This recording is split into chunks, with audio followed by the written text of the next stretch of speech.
Pulang saya. Mama gigit nih. Au. Tasain yang artinya halo Rebaners, dimanapun kalian berada, bagaimana kabarnya? Kembali lagi bersama saya Teddy Maulana. Sebelum menonton videonya, mari kita pasang handsfree, simetriskan posisi rebahan, kencangkan celana Anda. Selamat menonton dan cek hijro. Get it when I get back.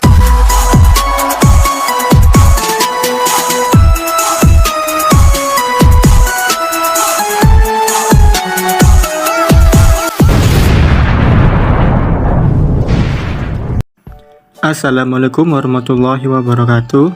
Baik, di sini saya akan menjelaskan materi selanjutnya, pertemuan ke-11 yang berjudul Human Capital atau modal manusia. Arti dan pentingnya human capital. Istilah human capital pertama dikemukakan oleh seorang ekonom bernama Theodore Schultz yang berpendapat bahwa peningkatan kesejahteraan pada perusahaan tidak tergantung pada tanah, peralatan, energi, sumber daya, melainkan pada kompetensi pengetahuan dari pegawainya. Kemudian, ia mendeskripsikan posisi human capital sebagai kemampuan sumber daya manusia yang diperoleh melalui investasi pada sumber daya manusia, yang mendeskripsikan bahwa human capital terdiri dari 4 hal, yaitu yang pertama kemampuan, yang kedua perilaku, yang ketiga usaha, dan yang keempat waktu. Dan semuanya ini dimiliki dan dikendalikan sepenuhnya oleh pegawai. Untuk mendeskripsikan human capital sebagai kombinasi dari keempat faktor tersebut sebagai berikut. 1. Karakteristik atau sifat yang dibawa pada pekerjaan, misal inteligensi, energi, sikap positif, keandalan, dan komitmen. Yang kedua, kemampuan seseorang untuk belajar, yaitu kecerdasan, imajinasi, kreativitas, dan bakat.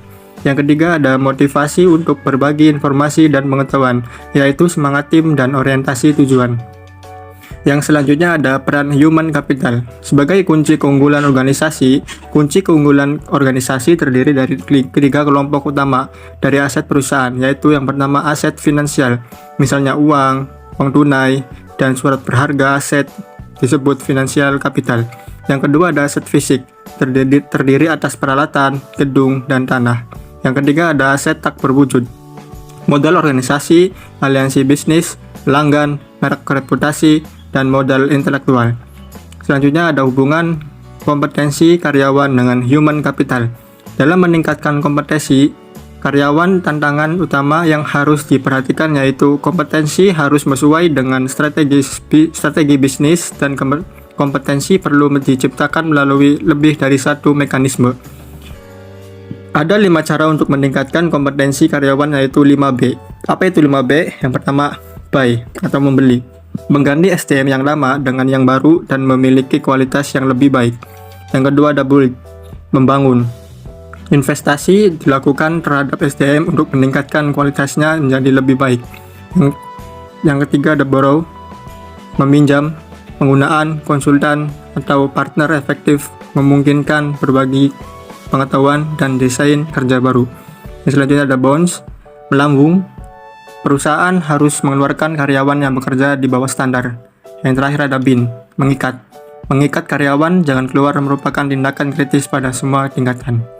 Selanjutnya ada tingkat kompetensi dalam sistem pengukuran human capital. Yang pertama ada activity level, yaitu pengukuran aktivitas rutin SDM seperti rekrutmen, pemberhentian, promosi, dan lain-lain untuk syarat laporan internal.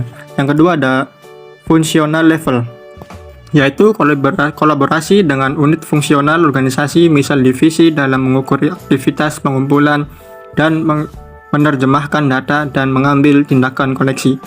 Yang tiga ada strategic level, yaitu tingkat analisis tertinggi sehingga dapat memberikan gambaran perusahaan secara penuh, memberikan pemahaman hubungan antara SDM, strategi, dan kinerja.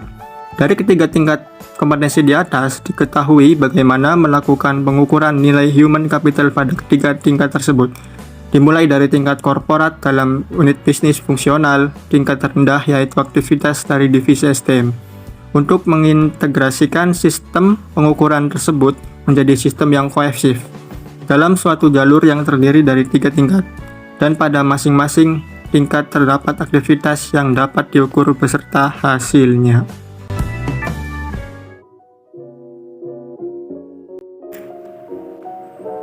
Oke teman-teman, mungkin segitu dulu saja pemaparan materi pertemuan ke-11 yang dapat saya jelaskan. Saya Teddy, mewakili direksi yang bertugas mengucapkan terima kasih sudah menonton video ini dan sampai jumpa di video selanjutnya. Kurang lebihnya mohon maaf bila mana ada kesalahan dan pengucapan kata. Adios, tusuk gigi singa laut. Cuau, cuau, cuau.